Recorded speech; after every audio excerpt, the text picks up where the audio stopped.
कैसे मैंने उसे दुख पहुंचाया जो मेरा लाडला बेटा था। तुम फिक्र मत करो बेटा, उसे भी जल्दी होश आ जाएगा। सोहा जरूर अपने घर वालों के सामने रोने गई होगी और वो फिर हमारे घर आ जाएंगे। ये क्या कह रहा है?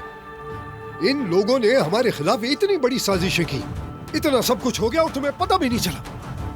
तुम अदनान को उसके घर से, उसके खानदान से दूर कर रही हो। देखो वो कैसी जिंदगी गुजार रहा है। ये सब तुमने उसे करने पे मजबूर किया है।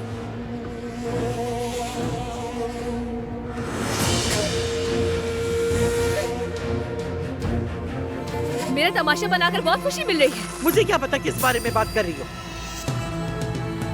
उसी प्लान के बारे में जो आपने बनाया है। तो इस बार हमें अलग करने के लिए दानियां मिली है आपको। अफसोस। और अगर तुम्हें लगता है कि तुम ये सब करके अदनान को इस तरह भटकाओगी तो तुम्हारी गलतफहमी है ये। तुम ही हो जो हमें ज़मरुद से बचा सकती हो, क्योंकि तुम और अदनान एक ऐसे रिश्ते से बंधे हो जो कभी टूट नहीं सकता।